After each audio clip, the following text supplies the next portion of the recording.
Sa unang bahagi ng ating special episode ng Vote Wise, nakasama natin sila dating Presidential Political Advisor Ronald Llamas at dating Finance Undersecretary Cielo Magno. Kiniratis natin ang mga pambato ng administrasyon sa 2025 senatorial election. Dito sa part 2, silipin naman natin ang track record ng iba pang mga matutunog ang pangalan sa mga survey. Mga bahagi ng oposisyon, mga pambato ni dating Pangulong Rodrigo Duterte, pati na rin yung ilang pang mga nasa taas ng survey. Dati nang naging senador sila Kiko Pangilinan at Bam Aquino. Si Kiko mas matagal sa Senado. Si Bam, nakaisang termino pa lang. Nahirapan sa re-election noon si Bam dahil na rin sa tindi ng propaganda ni Duterte sa mga dilawan. Pero ngayong mga Duterte at Marcos supporters ang nagbabangayan, mas may tsansa ba ang mga tulad nila Bam at Kiko? Skip na. Skip. Kiko Pangilinan. Boring naman. Dating senador, dating ano siya, no? Yung advisor on food security. Parang food security czar ni Wala namang history ng corruption. Wala naman. Wala. Ni-research ko naman. Skip na.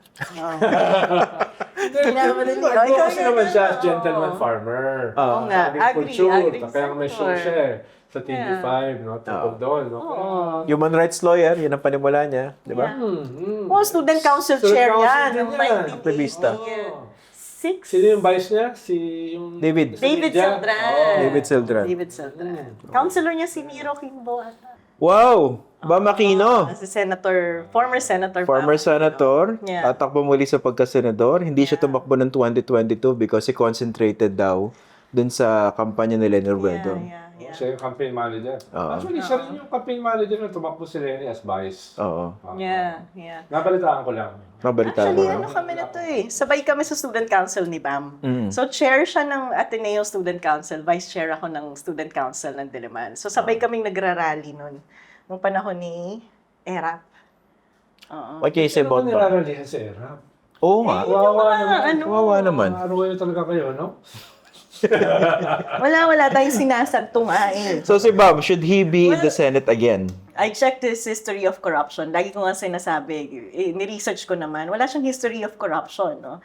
Marami naman siyang napasang batas, lalo na yung pagpupush sa mga entrepreneurs. Kasi yun yung kanyang advocacy. Yan ang background niya. My only concern, coming from an economic perspective, yung free tertiary education. Alam ko maraming supportive sa free tertiary education. Yung hindi nililiberal. Oo. At siya yung bumabandera doon, di ba? Oo. Pero kasi, lagi ko, alam mo minsan I spend time sa mga drivers explaining kasi supportive sila Pero tatanong ko sa kanila, yung mga anak nyo ba nakaka-benefit sa free tertiary education? Kasi ang free tertiary education mo normally sa public school or halimbawa sa UP. Diba? If you look at the profile ng UP ngayon, kung hindi mo inallocatean ng mas malaking budget kasi ang primary and secondary at di ka magaling, hindi ka rin makakapasok sa UP Hindi mo mapapakinabangan yan. So, sino ang nakikinabang sa free tertiary education? Yan yung middle class and upper class. Diba? So, for me, if you're gonna allocate more money for education, dapat doon sa primary and secondary para nale-level off yung pagpasok sa tertiary. At for me, dapat maintain yung socialistang approach. Yan, nagsimula na yung wakwakan, no? edukasyon. Silent assassin, no? Smiling assassin. Sa UP, puro mga Mercedes-Benz. True. Mas maganda yung mga sasakyan ng mga estudyante kaysa sa Kita professor. mo kung anong klaseng estudyante yung mga nandun Oo nga diba? Mga exception sila. Lalo ba saan? So, sino may kasalanan nun? Ay, yung sistema. No? Sistema. Kailangan yung sistema. Hindi necessarily na hindi ka mag-fa-fund ng tertiary. Tama. Pero paano mo popondohan? Dapat ba free sa lahat? Ang dami natin pondo. Nasa program fund, nasa pork barrel, nasa ayuda. Tama. Bakit hindi ilagay doon? Tawag dito? Yung flood control. Correct. Ang sinasabi So, ko lang. sinong may kasalanan dyan? Bakit ang laki ng unprogram fund? Yun nga. Sino? Sobrang importante ng flood control, di ba? Dapat, tayo dito, transparent. Name ang names. Sabihin natin si Kwan, compare Percy, sino ba may kasalanan niya unprogram funds? Yung bagong congressman ng Akbayan. Pero yun yung sa free tertiary education, better naman na merong ganyan. Yes. Pero dapat palakasin yun sa basic education. More budget for primary and secondary. For me, tertiary, given na limited yung budget natin, pagpa-prioritize, feeling ko dapat mas na-maintain yung socialize. So you can give more assistance to those who need fund. Kasi like for example, even if free yung tuition ng UP, kung di mo naman binibigyan ng sapat na pera, yung mga nangangailangan talaga para mabuhay dun sa allowance na kailangan mo to survive in Metro Manila, hindi pa rin sila pupunta. So, sino Okay. yung magbe-benefit? Galing sa private schools, good elementary, secondary Tama. education. Yung may advantage niya to begin with. Yes. Actually, pinanganak na medyo may konting Hindi kakayahan. masama yung batas. Maganda yung vision niya. So, I don't count it against him. Okay. In terms of policy lang, yun yung disagreement ko sa kanya. But, I'm among the top 20. I didn't find any bahid ng corruption kay Senator Edu, ito taasan natin yung standard natin. Kailangan natin Pasok pa sa pinag-uusapan. age range si ma'am. Hindi, sa crop of senators ngayon, alam natin sobrang gagaling, no? Meron bang pag-asa si Bam na makisabay, makapagtalas-tasan sa mga yan? Siyempre, magkukas siya, magiging recto siya dyan, at saka tanyada. Para sa crop ng mga senador ngayon, no? Hindi ba siya mapapahiya sa mga Robin Padilla? Hindi. Kahit nga ako, baka Nakita mo ba siya umangat ako dyan, mag-utos? no? Sobrang baba kasi. Pati yung mga nasa ilalim na, sayad na, katulad ko, medyo aangat ng konti. Mag-shine. Oo. Yung iba kasi sayad na, naguhukay pa eh. No? Talagang, Wala pa ako, hindi ko pa nakita yung dance number ni ma'am. Meron ba? Wala pa nga. nagbabago eh. Sa SWS, pasok siya Hindi, sa yung 12. dance number. Dance number? Meron ba? Meron. Meron na ba siyang dance? Chiki Bam Bam. Di ba? Yung dati pa yun. Nagaganon siya. Yung dati pa. Oo. Pero ako, sangayon ako doon sa kanyang tertiary education. Kami kasi European yung aming framework. Model. Kayo, mga Germans. Framework. Mas ang problema ko dyan, paano tayo magte-train ng craft ng mga professors na nasa level ng UP? UP? Isip ako sa level ng UP. Nag-isip siya kung paano siya hihirit doon eh. Naisip ko yung mga professor ng UP. Yun kasi mahalaga. Mga neoliberal na Quality eh. professor. Quality eh, no? Sa ngayon, wala kang Yung faculty roster mo dapat malakas.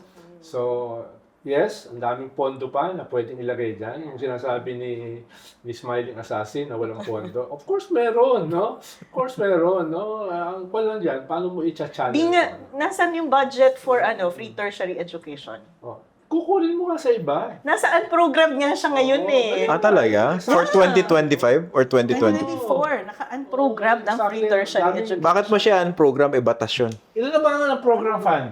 Dami, parang 100 plus from 2 to 3 to 4. Parang 800 to 900 billion na yan eh.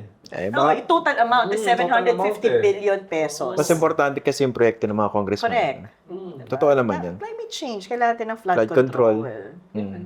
Mag-election na, kailangan mo ng multi-purpose buildings. Pero kung kakausapin yung ordinary voter, mukha bang he won't be a bad choice? No, he won't.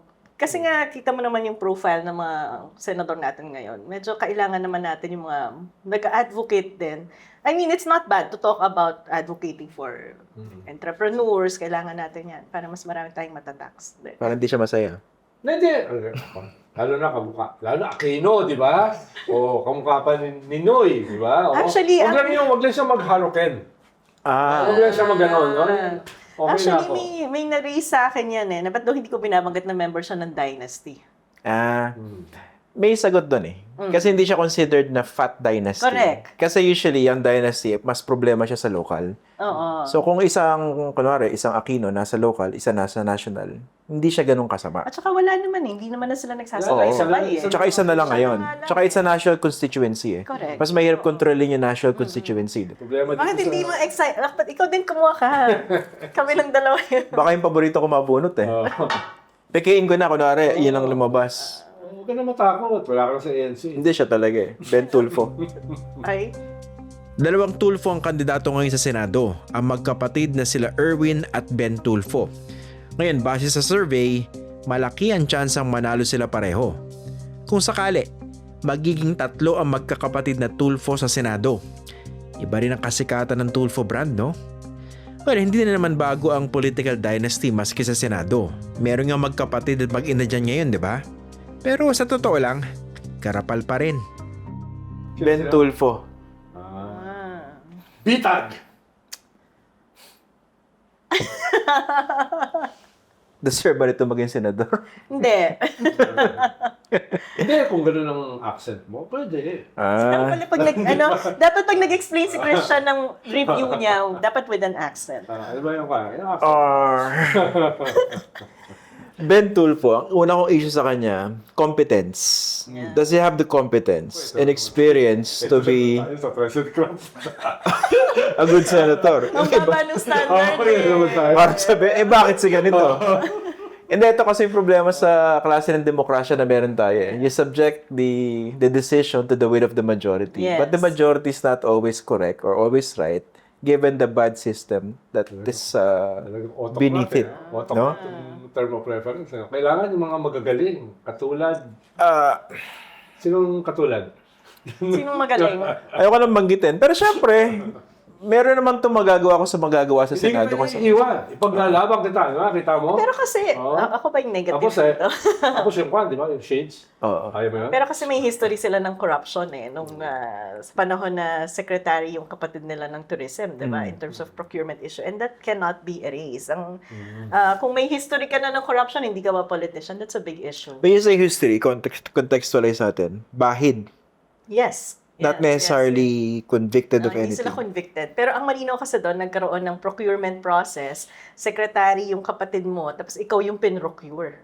Diba? Sa DF ka na, Yusek. Wala pa. Teka, si Ben ba yun? Si Ben yun, no? Partner sila Oo. ni Erwin at saka ni Ben. Diba? Sila yung... So, at the very nag-lead least, may there. impropriety issue. Yes. At saka yung... May concern ako sa brand of... should we call it leadership or style ng mga Tulfo. Ako kasi...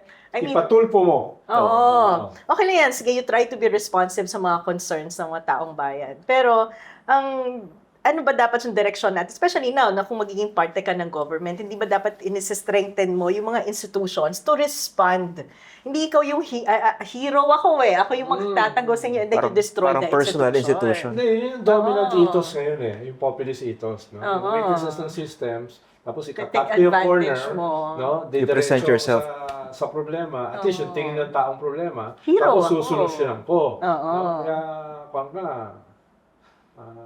parang, ano ba yun? Man on horseback. Correct.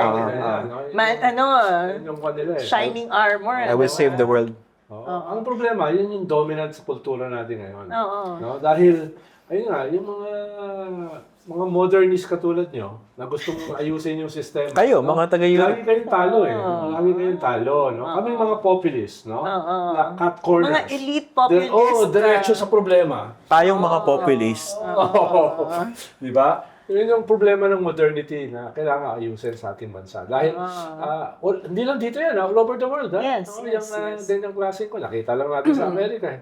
Pero yun nga yung problema ko. How do you gagawin mo yung sarili mo na bahagi ng government na sinisira mo? Oo. So, ibig sabihin ba pag government ka na, mababaligtad na yun? Well, pwedeng magbago yung mga iba na pag pumasok sa loob na makikita nila na bahagi na ako ng sistema. Kailangan ko na i-improve ito, no?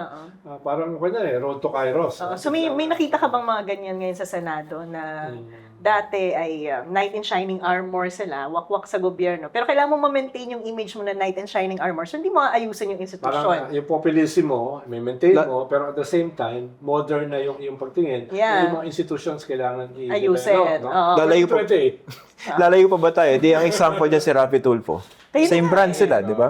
So, he's there now. So, how is he faring sa Senado? Electrical, lumawa, nung pag-upo niya dyan, una niyang binanatan ay si Cynthia Villar, land conversion. Nagkasagutan sila ulit Tapos recently. Ang kanyang unang bill ay land use. No? Yung una niyang salbo, okay yun, no? Lalo na yung binanatan niya, no? Yeah. Nagbanatan sila uli. Correct. Ano po, Isang araw. no? Yung gano'n. Ipalay detector daw. So yung gano'ng klase na yung populism mo, tinitira mo yung mga problema ng sistema, katulad ng land conversion. Tapos yung mga nakikinabang nandun mismo. Okay yun, okay yun. Yeah. Tingin ko, Useful yun, useful. Positive naman yun. No? So, nakikita mo ba yung magiging role ni Ben Tulfo pagpasok niya doon? Actually, yung mga magkakapatid, magkakaiba yan. Hindi yan necessarily isang grupo. No? Hindi, pero yung brand.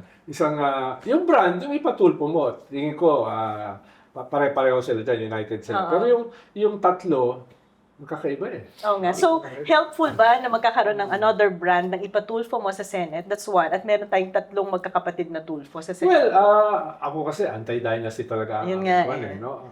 Yun ang, pero kahit yung kausap ko si Pinoy, no? Sabi niya, ang problema natin yung implementing rules na hindi na isama. No? Ba't ang bait mo today? Ano yun? Bakit ang bait? Cop out yun eh. Hindi, talaga. Kapaw talaga yun. Di ba yung sinasabi nitong mga dynasties na, hindi, kaya naman kami tumatakbo. Dahil Kung merong batas dyan, susundin namin. Oo, wala- Kayo yung dapat gumawa ng batas eh. Wala mga implementing rules no? Katulad ng mga tumakbo sa party list, ng mga established parties, no?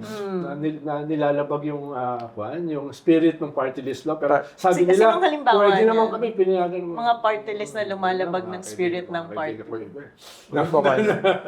Ang daming tatamaan, baka Powerful 90%. na sila ngayon mga party Isang list. power party Hindi, list puro block na yun. contractor na eh. Puro contractor na eh. Contractor. Di ba sino ba yung chair ng... Ang mangyayari ngayon, mga siyam-sampu sa Senado. Most probably, mga magkakapatid. Mag-anak. Hindi ka mag-anak, magkakapatid. Dati kasi mag-ina eh. Oo. No? Mawawala na yun. So, magkapatid. Kapatid na. Kung mananalo. Hindi, sigurado yung mga yun. Likelihood Sigurado yun. Oo, Sigurado oo. yun. Kaya... Wait, so nandyan pa si JV at saka si... Jinggoy. Jinggoy.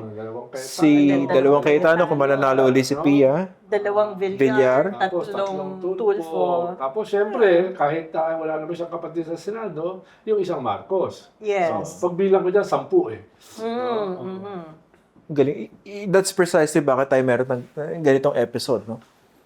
So, napakasimple na Ang galing kasi natin pumili ng mga senador natin, eh, no? Oo, napakasimple na mga decision Pero huwag natin making isisihin process. yung mga botante. Dahil iba, binabanatan, botante lagi Oo, eh. oo. No? Dahil historical din naman yan eh. Yung deterioration ng modern liberal democratic institutions, kasama yung naging problema na yan, na walang choice yung mga tao. Correct. Kasi captured the mga... Dahil kayo, na dapat maging choice nila, Sige, hindi next nyo na. pinapresent yung sarili nyo. Next na. Si Prof. Cielo kasi yung dapat tumakbo eh. Next Ang isa kong issue sa mga tulpo, kabago-bago sa politika, because the opportunity presents itself, Yeah. nagtatayo agad ang dinastiya. Para si Manny Pacquiao, di ba kabago-bago sa politika, nagtayo agad ang dynasty, mga kamag-anak sa Rangani, di ba? Oh. Yun ang issue ko sa kanila. Oo. Siyempre, democratically elected yung mga yan, pero what kind of democracy elected them? Tsaka hindi mo rin nga masisi kasi mga tao naghahanap ng lalapitan na tutulong sa kanila because our institutions are so ineffective sa pag-address ng mga problema nila, di ba? Doon pa lang pupunta, alternatives. Ang tingin kasi Tingnan ng- natin ng alternatives. So, nagpa-present sila modern, ng- reform-oriented, progressive. Yung pa rin yung kwan. Yung pa rin. Yeah. Halimbawa, titingnan mo yung top 20. Sino alternative doon? di Kaya ba? nga eh. Ito nga problema natin eh. Paano ba ipapaliwanag din sa mga tao yung paano pumili ng senador? Kasi ang tingin ng mga tao sa lahat ng mga tumatakbo, malalapitan. Correct. Lahat mayor ang tingin. Oo. 'Di ba? Miski senador. Yes. Yung kasalbi niya living, di ba? Oo. Yan yung rituals ng mga tao sa babae. At kung sino magpo-provide niyan, maliban pa dun sa popularity nila, ayun yung kanilang iboboto. So, again, Halimbawa, mag-a-advise ka, 12 pa rin naman yung papasok ng senador, di ba? So, mag-a-advise ka, sino? Masyadong limited yung options. Alam nyo, meron pa, Kaya sinasabi ko 2028 meron pa akong concern si Prof. Cielo na, meron pa akong concern sa mga tulfo. Ina-conscious na. Hindi. Kasi di ba sa brand of justice. Oo. Di ba, meron din kasing mga nabibiktima sa kabilang side. Kasi I remember, may mga kaso siya Like for example, si Erwin. Meron siyang... Malibel. Oo, cases. na-convict sila ha. Kasi nasa shortcut din yung due process. Yes. So, maybe hindi ganun kaingay yung mga taong nabiktima nila. Pero meron. Diba? So, Okay. to some extent, medyo Okay, next. Sino ba? Nadabog ka pa. Ano ba to? Bakit sa akin natatapan? Tulpo na naman.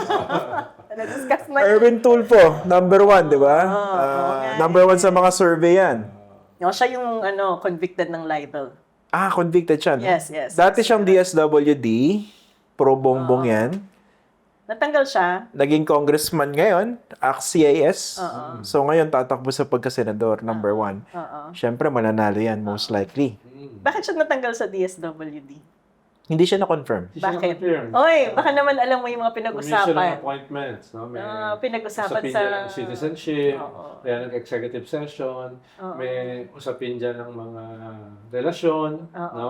Mga history. Oh, hindi ko alam kung dapat term preference yan sa mga Oo. appointments. Yan kasi diba Pero very dapat... personal na yun eh. Oo, Pero no? yun, ginagawa. Mga relasyon. Bakit naka-executive session yan? Doon sa Dapat kanya, ano doon sa eh. citizenship yan. Yung Oo. executive session na.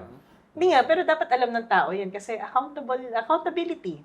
Bakit in-executive session? Dito lang natin nalaman kung ano yung mga dahilan ng mga senador para hindi siya bigyan ng kanyang May problema appointment. yan sa Diba? mga papeles yan eh. Tsaka dapat public ang ano. Para maging citizen ng ibang bansa. Hindi na tayo pa doon eh. Parang open secret naman. No? Yung, Oo, oo. Kasi alam ko dyan, nakaaway ni Edwin Gao yan. Ay, naghamunan.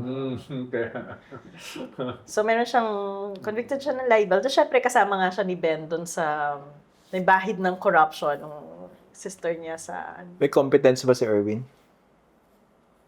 O yung skill set ba niya pang senador? Tumatawa to. Hindi, mas media kasi yan, tsaka broadcaster eh, no? Oh. Dun sa... Ay, may sinasabi, mass media and broadcaster. O, Ba't si Loren? Media. Ha? Media si Loren. Oo nga, may competence naman. Kung yun ganun yung bar, di ba? Loren? Babalik ka ulit sa bar eh, no?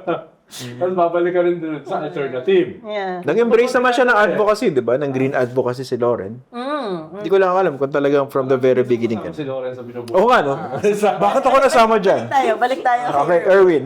Yung skill set niya. Wala ka masyadong alam kay Erwin. Once ko lang siya na-meet eh. Nung burol ng nanay. No? Doon ko lang siya na-meet. Kaya wala akong masyadong... Dati tinanong mo na ako sa Foxfire. Sabi ko, wala akong alam eh. Ikaw iba, meron pa kayong alam na mga bills or mga... Oo nga kasi ano pala siya ngayon, no? Congressman siya Congressman. ngayon, no? As party list. At palakas, no? In fairness, very, very charming. Yes. Tinudumog ng tao. Yes. Babalik yan dun sa pinag-diniscuss natin kanina, yung kanilang brand of leadership. Actually, yun yung dahilan. Kaya number one siya. The brand. The brand. And are we happy with that brand as a society? I mean, immediate relief nga. Kung may mga gusto kong pag-away, yung mga asawa mong pinagtaksilan ka. Tataka nga ako, wala pa nagpapatulfo kay Sen Edu eh. Ganun ba siya? Wala. Yung mga Di, baka may pagtataksil sa dumulog. asawa, baka naman may iba. Baka may dumulag sabihin kasi po nadinig ko meron siyang love-love. Oo nga. Eh ako po yung kasama nung gabi na Akala ko yun. si Love-Love. Oo. Pero hindi niya ginagamit yung term na love-love sa akin. So, Oo. Tapos tatawagan siya ni Rafi. Oo. Ba't mo naman ilalabla ko assassin? Siguro tayo mong gripo eh. Puro gripo ka eh, no? Tanong mo si Dan. Ronald Llamas, ito ba si Ronald Llamas? O si Senator Rafi to, tulpo in action. Ha? May nagre-reklamo rito eh. Nakikita ko si... Saya-saya kaya niya. Binubuli sa Napaka-subdued eh. Napaka-subdude, di ba? Yun. Saya-saya niya sa buhay. Yung katabi mo, anything but subdued, di ba? So Sir Erwin, ano ba? Mananalo, pero what can he offer sa Senado? Yun nga eh. Kasi yung mga ganyang function, yung pagsasaayos. Yung silent yung sagot eh, no? Nag-iisip ako. Actually, baka nga mas maging epektibo siya sa ginagawa niya. Yung pag-call ng attention ng government, yung mga ganyan. Pero kasi pag nasa Senado ka na, sabagay si Rafi is doing it now, diba? Yeah, Pag-call sa attention ni Cynthia Halimbawa, Villar. pinatay niya si Pia Cayetano, kita mo yun? Yung mga teachers na isang performative politics. Nahirapan si Pia sumagot eh. Nung dinedepensahan ni Pia yung DepEd, ni Vice President Sara. Kaya yung mga naalala ko kay Rafi Tulfo, Performance. performative politics. Actually, Tapos may may target siya. No, ito target ko to si yung DepEd. Ito target ko yung unconversion, no. Namimili siya tapos nakaupo siya doon sa committee sa labor. Kung siya, may strategy OFW. Hindi yan. Ano yan? Na-experience ko yan OFW, nung USEC ako ng DOF. Ang discussion kasi namin on land valuation for local governments, diba? Para ayusin yung proper land valuation para sa tax. Ang tinatanong sa akin kung kailan daw ba tataas yung sweldo ng mga barangay tanod. So, syempre parang sobrang out of context. So, syempre napagalitan kami, ako, DILG, hindi naman yun yung topic na dinidiscuss. Pero nung may camera na, tsaka syempre, ang gandang soundbite nun. Kailan mo pa tataasin ang sweldo ng mga barangay tanod Wala sa topic. na walang tenure? Tsaka based on the populist ethos, no? Malinaw yung kanyang target. Halimbawa, mismo doon sa kanyang istasyon, sa TV5, binanatan niya yung isa sa mga heads nung may reklamo ng harassment, di ba? At hindi na aksyonan. No? Kasama niya. Ibig sabihin, yun yung walang sasantuhin. Yun naman yung medyo... Pero yung tanong ko doon, doon sa experience ko, una, sino ba nagpapasweldo sa barangay tanod? Di ba local government? So medyo weird kung sa akin mo tatanong dahil wala naman akong control sa sweldo ng mga Pero the barangay message was sent. tanod. Was made. Yeah. Of Yun yung course, sinasabi ko, yung ethos. valid issue ang sweldo ng mga barangay tanod. Valid issue yung tenure nila. Pero sa legislation kasi, kapag pinag-uusapan mo yung paggawa ng batas, I-revise na nila yung Sinasabi ko lang. local government code. No, may strategy. Yes, May yes, key yes. result area na gusto niya maabot. No? So, as a politician, may impact siya. Kahit underestimate siya na, ay, mahina yan, gano'n. as a politician, they're effective. Kasi ibahin mo yung politician sa pagiging legislator. As a politician, ang goal mo, maboto, maalala. Yan. Pagka legislator na, yun na yung trabaho eh. Tsaka, may microphone. Yun yung kanila eh. Nagdala sila ng microphone sa Senado. At yung babanatan nila, targeted. Naisip ko may ginagawang difference, Erwin na medyo to his advantage. Tumatakbo siya with the party. Siguro he learned this lesson. Ruling party. Ruling party. Ay, correct. Kumpara doon sa ginawa ni Rafi na nag-independent, kaya nag-number 2, di ba? Oo. At saka, sumasama siya sa raid sa mga kartel. Oo. No, hindi ko na alam, may nahuhuli. Pero kita mo yung picture di ba? Mga hoarders, no? Kasama siya ng... Pero mukhang na-realize niya yung value na meron kang machinery, meron kang partido, hindi ka mag-rely solely sa popularity mo. Pero yung Pero question ano yung kasi billboard doon, niya? Hindi ko maintindihan yung billboard. Ano ba? Puro abalos kasi nakikita ko Nakaitim siya ng ano suit. kasi yun? Tapos, Nagmo-model siya? there. For dermatology ata. Something, Wala nagmo-model. kasi produkto eh. Dapat Nakalagay ikaw- lang there. Meron cosmetic something. Sa kanya, dapat pag mga public official, hindi nag-endorse. Hindi, alam mo, yung question ko doon. Agree ako ron. No? May question ako doon sa pag-join niya ng party. Kasi whether may partido siya or hindi, mananalo siya dahil ang taas ng ranking Pero niya, sure diba? to magna-number 1 ka. Kasi ganyan din si Rafi. Parang si Ben Tulfo, walang So, partido. sino ang magbe-benefit doon sa pagkakaroon niya ng partido? Is it the party or him? Or mutual? Mas siya. Kasi yung party hindi naman madadala ni ni Tulfo dahil Value added siya. every man for Value himself added siya yun sa party. Actually, on a different note, no, medyo may dynamics yung dalawang Tulfo. Dahil before, ang taas ni Erwin sa mga 75% yung preference sa kanya for the Senate. Nung sumama si Ben, bumaba siya. Mukhang kinakain. Tied sila as 50, no? From out of nowhere si Ben. So, tingin ko may ganong klaseng dynamics sa preference, no? At, Is it, kung ako si Erwin, di ako masyado masaya. is it preference or nalilito lang yung mga tao, hindi nila alam dalawa? So pag sumulat ka ng Tulfo lang, kailangan mo i-distinguish kung sinong Tulfo yung binoboto mo eh. Well, kasama siguro yun doon, no? Kasama yun doon. Pero ito yung first time na dalawang magkapatid na same na apelyido Oo nga ay nagsabay tumakbo. Nung tumakbo kasi si JB tsaka si Ejercito medyo tsaka may Estrada. difference yung... At magkibang apelido eh. Oo. Magkibang branding. Later na lang may bago si JB. No? Oo. Although naging issue yan kay Jinggoy, yung ginagamit The good initially yung Estrada ni JB. Oo. Naging issue kay Dinanatan Jinggoy. talaga ni Jinggoy, no? Dinanatan ni Jinggoy yun. The better... The good The one. good one. The good one. Isa naman, the better Estrada. Hindi, yan sabi ni Jinggoy doon. So, ibig sabihin ako yung bad one. Malamang. Hindi. So nasagot mo na effective siya as a politician. Ang tanong, As a legislator. as a legislator. Naku, edi baka ma-dissolve na yung pan. Yung pinado ko yun ang talong mo. Pero may... Ano sasabi mo dahil walang qualified? Pero may isang magaling doon. Sino? Sino? Ha? Yung kumakay kay Duterte, di ba? Sino? Ito na ba? I-reveal na ba? Teka lang. Ilagay sa corner si Duterte. Huwag ka Kailangan ko magmumura yung- rito. Listahan eh. Lalagay ko to sa Wikipedia eh. Sino? At parang wala naman sa nabunot yung pangalan. Hindi, sinabi ko lang. Sino ba siya? Para may pangalan. Yung katabi ko eh. Ano yung mga tinatanong eh. Sino yung nag-iisang magaling? Hindi, yung doon, yung Senator Risa Hontiveros. Ah. Bakit parang ayaw mo sabihin? Bakit parang may hesitation? Bakit yan? Dali-dali namang sabihin, Baka Senator sabihin, Risa. pinopropagate ko eh. Bakit? Hindi naman siya kandidato. Anong propagate? Kasi pinag-uusapan kasi natin. Anong gusto niya kanina, propagate? Yung bar. Pinag-uusapan natin yung bar. Yung very low bar. Sinasabi ko lang, may iba naman na medyo nag-scale up. Pakiayos yung choice of words Medyo... Iba naman medyo nag-scale Pinopromote na lang, pinopromote. Kaya ko pinopropagate ni Sen Edu yung genetic Dahil kung footprint. Parang yung nangyari sa barangay, sa hearing. Hindi yung sinasabi mo. Oo. Wala sa topic pero siningit. Oo. Parang ganun yung nangyari, no? actually konektado. Pero Sige kung nga. gano'n ang pagtingin nyo, di wag na. Sige. Ba't di nyo kausapin? Talaga mga totga. Tot ka ba? We're talking Kaya naman about magka-concert dito si the low bar. May Sinasabi kanta ko ng lang, Totga. Meron mga iba na nag-scale up. No? Sino ba si Lablab? Dun sa, ha? Sino si Lablab? No, dami na yung code mo dito. May totga, may love. Pinoprovoke ko lang si Kwan. Si Senator Sillanes.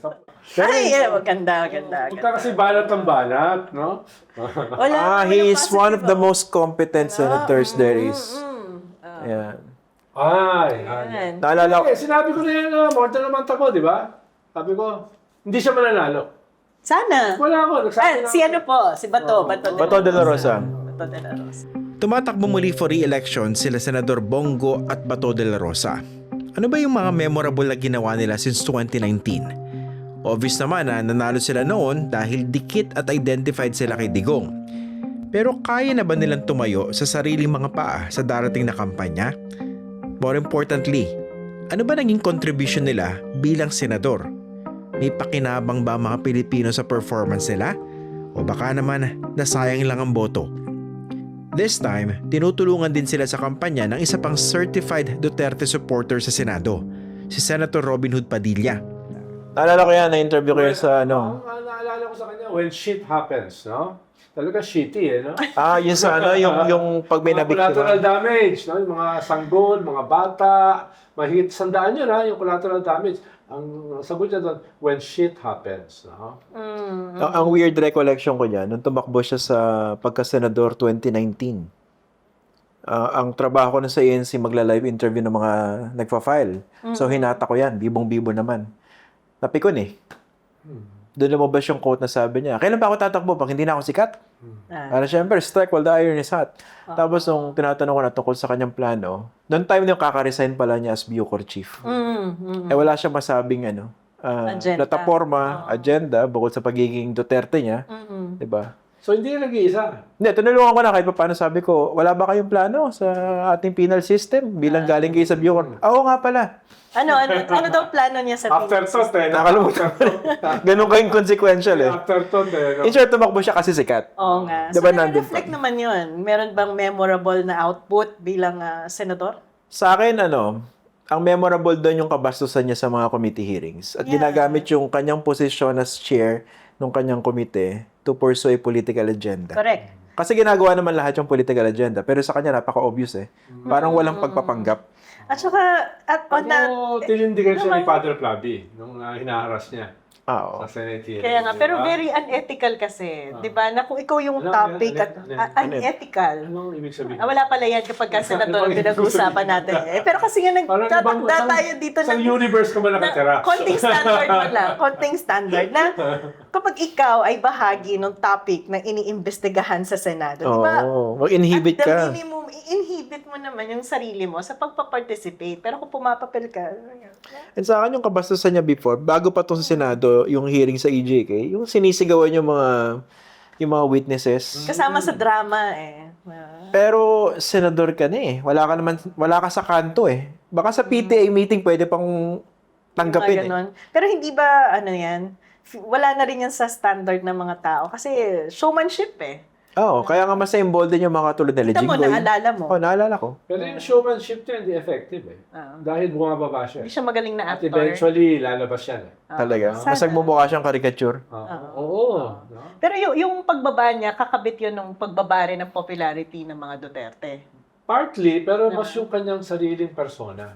Meron ba siyang sariling persona kasi in the first place na nabuo? Well, dumidikit siya doon sa persona ng mga Duterte. Duterte. No? Oo. Tapos ngayon, talaga siya yung main defender. No? Yes. Kaya, And then that's it. Wala na eh. Yeah. Wala na siyang ibang brand. Yun na yun. Tama. Siguro papagawa siya ng dal no, na Voodoo ba yan? sa kanya, no? Voodoo no? daw. Yun ba yung uso ngayon? Yun ba yun? Sa Ay, hindi, kampanya. hindi ko kilala yung kalablan. Ano Oh, di ba yung yung mga ina-unbox. caricature ka na? Uy, bagay kuha ka ng yun. doll, di ba? Yung mga Oo, dolls. kasi laki-laki ng kwan mo, Oo. di ba? Tapos yung kalbo yung buhok mo. Oo nga. Parang Yun. Mr. Clean logo. Ha? Yung Mr. Clean na character, diba? Oo. Pero sabi ko nga sa'yo, hindi ka nag-iisa dahil ilang beses dinapikon sa akin yan. Ah, talaga? Yung imperialist na binanatan yung ICC, nasabi ko, mag-aaral naman kayo ng konti, senator. Dami yung staff dyan eh. No? Tignan nyo kung talaga imperialist ang ICC. Kung puro puti nga. Tignan mo yung composition, no? Tapos may isa pa, Hindi man lang nag-effort nakaharap ko yan eh. intindihin ko anong ibig sabihin ng imperialista. eh. Oo nga. Hindi Diba? nila alam, US Kahit sa mga- Marcos, Kahit yung mga neoliberal. alam nila eh. imperialista. Bagsak. Oo, neoliberalistic. Mamaya yung balik The mamaya. freedom Mamaya balik. to be poor. The freedom to starve, no? Last na. Last time. Last na.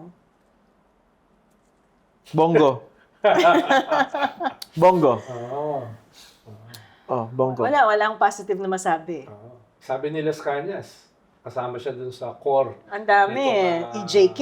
Itong EJK, no? Tsaka si At Garma. ang sabi niya, ang sabi ni Las Cañas, si Garma yung head ng kanyang hit squad. Oo. Ganun ka specific. At saka kinonfirm ni Garma yung involvement ni Bongo sa EJK. Tsaka si Trillanes, yun yung emphasis niya na kasama ito Oo. to sa nakinabang, sa Parmalee. Parmalee. No, dun sa mga Oo. drug lords, no, kasama Yeah. ito. So, So, ang daming puro sa negatibo eh. Yes. Baka kulangin yung battery mo. Sa, Merong malasakit centers. Oo. Okay. Yan. O sige, dyan po rin tatapos sa ating special episode sa Facts First, no? Facts First and Friends ang peg natin ngayong gabi. Oo. Ubusan tayo ng battery para kay Bongo, pero pag-uusapan pa natin yan. Thank you very much po. Maraming salamat po for joining us. Hindi pa tapos ang pagkilatis natin sa mga kandidato ha. May mga susunod pa. Mahirap kasi na nakabase lang sa yaman at kasikatan ng pagkapanalo ng isang kandidato. Maawa naman tayo sa mga sarili natin, pati na rin sa kinabukasan ng mga susunod na henerasyon.